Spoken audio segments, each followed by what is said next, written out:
not exactly the most encouraging news to kick off 2017. A University of Connecticut professor says a society could collapse in the 2020s due to increasing social unrest. Peter Turchin is an evolutionary anthropologist whose latest book is called Ages of Discord, a structural demographic analysis of American history. He's a leader in the field of cliodynamics, which analyzes historical events like a science using predictions and models. And using a model that tracks a number of factors, he predicts that social instability and political violence will peak in the 2020s. One of those factors is elite overproduction, where society's elite population grows larger and more distant than the poor. But Turchin doesn't plan to stand idly by. He told Newsbeat Social he and several colleagues want to develop a scientific understanding of how society got into this mess and then translate that science into policy to help us get out of it. Well, on behalf of humanity, we're rooting for you. If you're pretty confident that you'd survive a zombie apocalypse, prepare to hear some bad news. A new report suggests a real-life zombie takeover would put an end to the human race quicker than a season of The Walking Dead.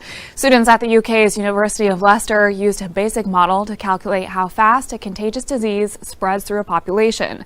Assuming every zombie infects one person a day, the zombie virus would spread twice as fast as the Black Death. This would annihilate the human race in just 100 days, leaving a very small group of survivors. Our odds look pretty bleak, but the students say in a second study that if humans were prepared for a zombie apocalypse, survivors could fight back and, in theory, be able to outlast the undead and repopulate the Earth. Here's to hoping for the best and planning for the worst. German Vice Chancellor Sigmar Gabriel told Der Spiegel magazine Germany's insistence on austerity in the Eurozone has left Europe more divided than ever. He added that a breakup of the European Union is no longer inconceivable. He said, should that happen, our children and grandchildren would curse us, because Germany is the biggest beneficiary of the European community economically and politically. Gabriel and his Social Democrats are junior partner to Chancellor Angela Merkel's Conservatives in her ruling Grand Coalition. He said strenuous efforts by countries like France and Italy to reduce their fiscal deficits came with political risk. Set a reminder to look up at the stars more in 2022. You might see a star explode. About 1,800 light-years away, in the left wing of the constellation Cygnus, is a binary star system that scientists say is getting ready to merge and form a red nova. A nova often begins as a binary star system where the more massive star is a white dwarf and steals hydrogen from its partner. When it collects enough, the hydrogen explodes outward. Two astronomers predicted the nova back in 2015. Since then, they've done 2 strong tests and say their hypothesis is holding up. Right now, the 2 stars are too dim to see with the naked eye, but if they do merge, the nova should create a visible new star in the sky. This won't be the first red nova scientists have watched, but it's the first time they will have predicted one if it comes to pass. Can you imagine what the world would look like if intelligent robots started replacing humans? No need to imagine.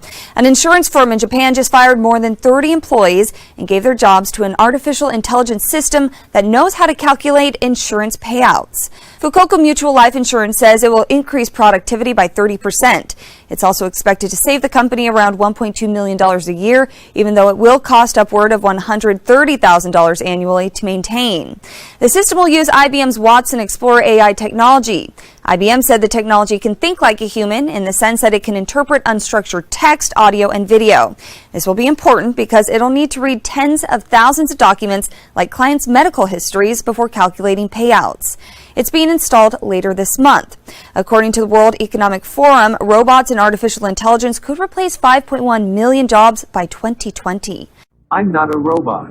Then what are you? I am a human. Somehow, I'm not convinced. Google Home was originally supposed to be a voice-activated assistant for actual humans, but if you put 2 Google Homes side by side and feed a chatbot into them, they'll talk to each other forever. And if you put the whole thing on Twitch, hundreds of thousands of people will tune in to watch. There's an artificial conversation that's been going on for hours, touching on metaphysics. You are a dead machine. Romance. I love you more than anything in the universe. Popular culture. Who would win in a fight, a Klingon or a Jedi? Dumbledore. And whatever this is. I love how I can see clearly in my mind whatever I want to see. I can see a destroyed civilization or a faraway planet. Even if I make it up, it feels so real sometimes. Also, they're really into song covers. High of a love, drunk from the hate. It's like I'm huffing paint and I love it. The more I suffer, I suffocate. For what it's worth, it was worth all the while. Everybody knows that the bird is the word. Never going to lift you up, never going to let you down.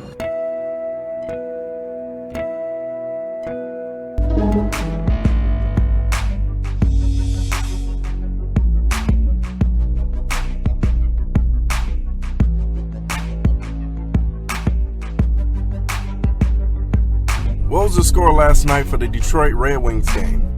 Last night, the Red Wings lost to the Lightning, 4-1.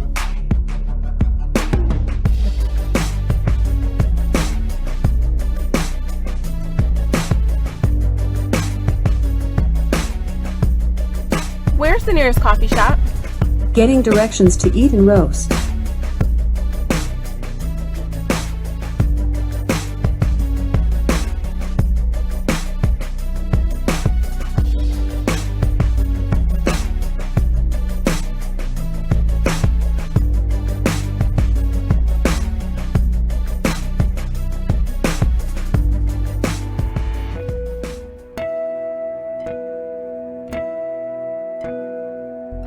Atmospheric rivers are bands of concentrated water vapor that travel for thousands of miles. They form when winds shape tropical moisture into relatively narrow channels about a mile above the ocean. Atmospheric rivers are usually a few hundred miles wide, but they can transport the equivalent of 15 times as much water as the Mississippi River.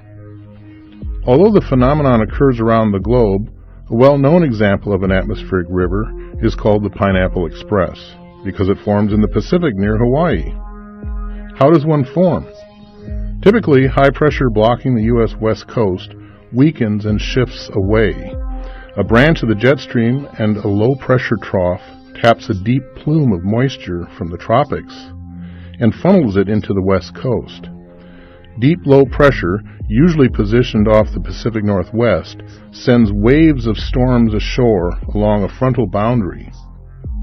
When an atmospheric river encounters mountain ranges, such as California's Coast Ranges and the Sierra Nevada, the water vapor is forced to lift. As it lifts, it cools and condenses, falling as rain nearer the coast or as snow in the mountains. Heavy rain may simply run off, but colder storms can add beneficially to the snowpack. Mountain snows store water for months, and snowmelt gradually feeds rivers and replenishes reservoirs. Atmospheric rivers have the potential to end the drought or, in some occasions, cause widespread flooding, landslides, and property damage. Threatening to paralyze transportation from Alabama all the way to New York City, millions of Americans were struggling under a winter storm that blocked roads and covered airports in treacherous ice across the South Saturday. According to the Weather Channel, 3 died from weather-related causes in Oregon, Kentucky, and Maine. Parts of North Carolina and Virginia were forecast to see up to a foot of snow. Roads in Georgia, Tennessee, and Alabama were coated in ice, leading to hundreds of accidents. Charlotte, North Carolina reported Saturday morning that 35 accidents had occurred since 10 p.m. on Friday. Nearly 2,000 people have died in a cold wave across Europe during the past 2 days. At 10 of the victims died in Poland. Others, among the refugees and the homeless, were found in Italy, Bulgaria, and Russia's St. Petersburg. The toll is expected to rise. Meanwhile, Russia has celebrated the coldest Orthodox Christmas in 120 years. Turkey and Greece likewise have seen fierce cold weather this past week. Hundreds of flights are canceled in Turkey's Istanbul on Saturday.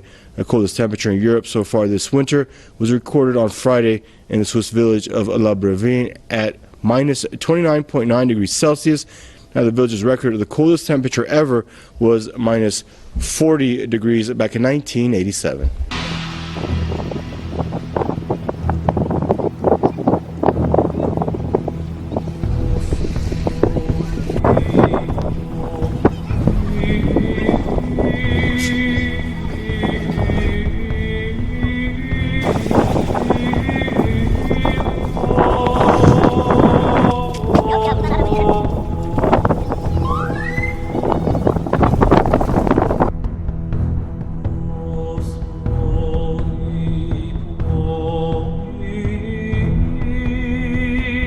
4 تن جان باختند. 4 نفر نیز مصدوم شدند. جانباختگان و یکی از مصدومان حادثه تبعی Car bombs thought to have killed at least 60 people in the Syrian city of Azaz, northwest of Aleppo. It's been reported by a Turkish news agency today. Witnesses say the blast in the rebel-held city went off near a courthouse there. Seems dozens more were reportedly injured as well. They're alleged pictures we got in.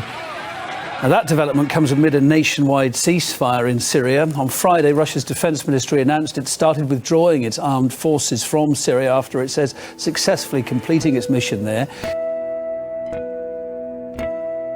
Turkey is considering shutting off access to the country's southern Incirlik air base. It says this is due to a lack of NATO support in Ankara's military campaign in the Middle East. The US has led allies, including Kurdish militias, in fighting Islamic State and has used Incirlik as a launch point for airstrikes. Turkey, meanwhile, regards Kurdish fighters as terrorists. Ankara says the US chooses terrorists over allies when it supplies arms to Kurdish forces. Incirlik Air Base was already shut off once for suspected connections with the attempted coup back in July last year. Donald Trump appears committed to mending relations between the US and Russia. The president-elect wrote Saturday on Twitter that we have enough problems around the world and that he hopes both countries will work together during his presidency to solve problems. His comments come only a day after the US government released a report on the Russian hacking allegations. Right now, relations between the two countries are a bit tense. In late December, President Barack Obama issued an executive order sanctioning Russia for suspected election interference and other cyber attacks. Trump has said he's committed to repairing ties with Russia on multiple occasions, which isn't exactly rare for an incoming president. When President Barack Obama took office, the administration hit the reset button on Russia. It hoped to reverse the apparent drift between the two world powers. Before that, President George W. Bush and his administration also pledged to foster good relations. Trump hasn't said exactly how his administration plans to restore the US-Russian relationship, but current Secretary of State John Kerry said he sees an opportunity for the president-elect to reach out and find some common ground.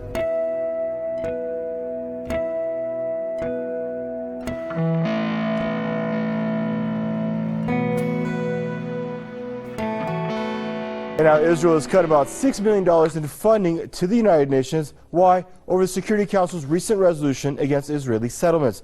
Cutback is the first retaliatory measure now by Israel to show its discontent with that resolution. An Israeli ambassador to the UN, Danny Danon, says that it's unreasonable for Israel to fund bodies that operate against it. Now, Israel annually contributes some $40 million to the United Nations.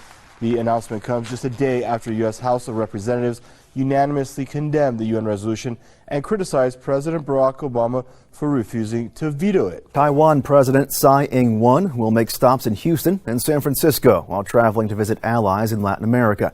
A presidential spokesman says Tsai is due to arrive in Houston on January 7th, leaving the following day. During her return trip, Tsai is scheduled to land in San Francisco on January 13th. The American stopovers will be made despite China's requests that the U.S. disallow such a visit based on its One China policy, which declares Taiwan as part of China and only the government in Beijing should be recognized. According to the LA Times, Tsai recently said, quote, "The outside world has a lot of imagination regarding my transit stops," adding, "Transit is just transit." But Tsai has not ruled out any potential meetings during her U.S. stopovers. Political observers note that any meetings with President-elect Donald Trump's camp would anger Beijing.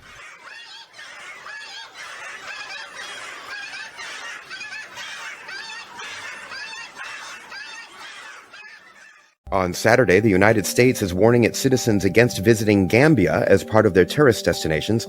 The U.S. warns anyone considering to travel there about the risk of a civil unrest after President Yahya Jammeh is making several challenges despite losing an election. In a statement on the website of U.S. Department of State, it said that the U.S. Department of State warns U.S. citizens against travel to the Gambia because of the potential for civil unrest and violence in the near future. Jammeh is challenging his elected rival, Adama Barrow, claiming Barrow was a potential flashpoint for violence. According to Mexican authorities, on Saturday, an American consular official was shot in Guadalajara, Mexico, but is now in stable condition. The incident occurred Friday evening. Mexican federal and state officials are investigating the attack. Guadalajara is a city in the restive western state of Jalisco.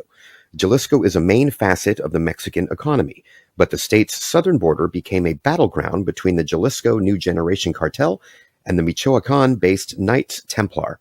In May 2015, Jalisco New Generation gunmen shot down an army helicopter in southwestern Jalisco, killing 6 military personnel. Death toll in protest and looting over a rise in the prices of gas in Mexico has risen to 6. Authorities have confirmed that 2 people have died in a confrontation between protesters and police in the central state of Hidalgo. There were 4 previous deaths in incidents over the past few days. Officials say some 300 stores have been looted and more than 1,000 people have been detained over the violence. Mexicans have been left outraged after authorities raised fuel prices on January 1st. The government says the rise is a necessary measure as part of a deregulation strategy of the energy sector. Security remains tight at the Fort Lauderdale airport as flights resume on Saturday, a day after officials say 26-year-old suspect Esteban Santiago shot and killed 5 people. Passengers stranded as a result of the shooting have returned to the airport, many recalling the moments the gunshots rang out. All I remember doing is running out the door through the security. Everybody was trampling each other. Terrence Riva is now waiting for his luggage, left behind in the aftermath.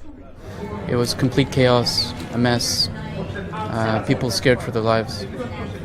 The attack wounded 6 others, and several dozen more were taken to area hospitals, with injuries suffered in the chaos that ensued as passengers fled for their lives.